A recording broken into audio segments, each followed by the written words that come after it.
Sonia's father was negatively disposed from the very beginning. All he knew about this boy was that he came from town and that Sonia had mentioned that he did not like cats very much. These were two characteristics, as far as he was concerned, that gave him reason enough to view Ove as unreliable. As for Ove, he felt he was at a job interview, and he had never been very good at that sort of thing.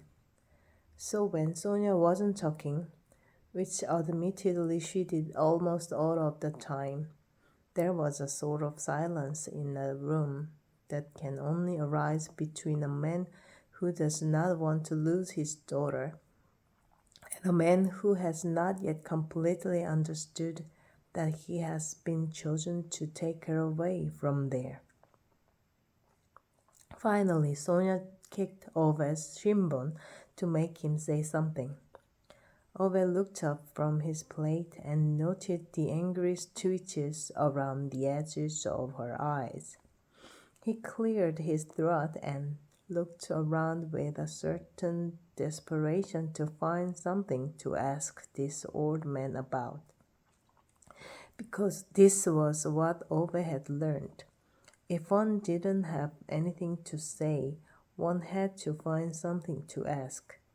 If there was one thing that made people forget to dislike one, it was when they were given the opportunity to talk about themselves. At long last, Ove's gaze fell on the truck, visible through the old man's kitchen window. "That's an L10, isn't it?" he said, pointing with his fork. "Yup," said the old man, looking down at his plate. "Saab is making them now," Ove stated with a short nod. "Scania!" the old man roared, glaring at Ove. And the room was once again overwhelmed by that silence which can only arise between a woman's beloved and her father. Ove looked down grimly at his plate. Sonia kicked her father on his shin.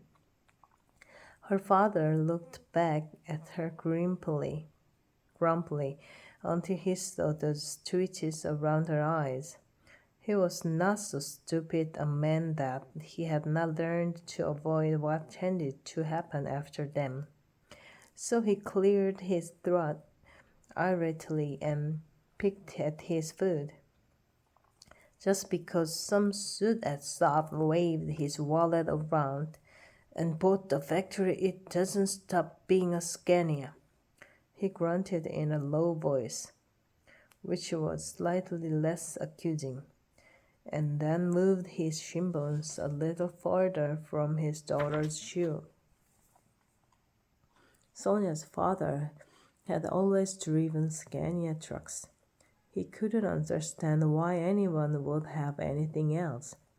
Then, after years of consumer loyalty, they merged with Saab. It was treachery he never quite forgave them for. Ove, who in turn had become very interested in Scania when they merged with Saab, looked thoughtfully out of the window while chewing his potato. "Does it run well?" he asked. "No," muttered the old man irascibly and went back to his plate. "None of their models run well. None of them are built right. Mechanics want half a fortune to fix anything on it," he added, as if he was actually explaining it to someone sitting under the table.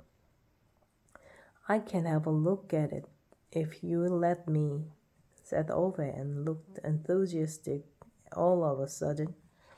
It was the first time Sonia could ever remember him actually sounding enthusiastic about anything. The two men looked at each other for a moment. Then Sonia's father nodded, and Ove nodded curtly back.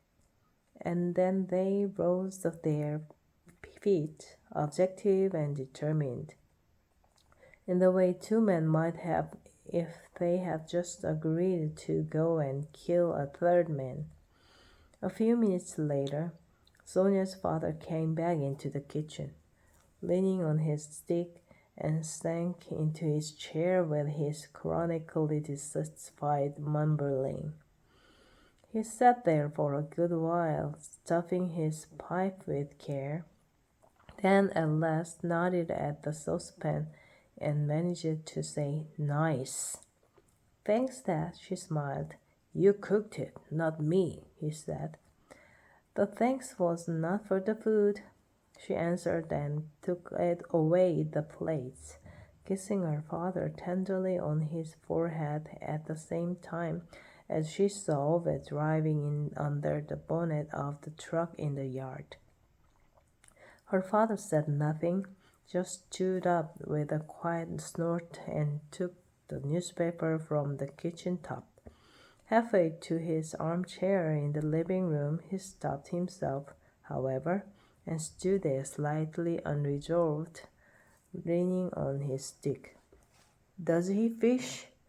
he finally grunted without looking at her. "I don't think so," Sonia answered. Her father nodded gruffly, stood silent for a long while. "I see. He'll have to learn, then," he grumbled at long last, before putting his pipe in his mouth and disappearing into the living room. Sonia had never heard him give anyone a higher compliment.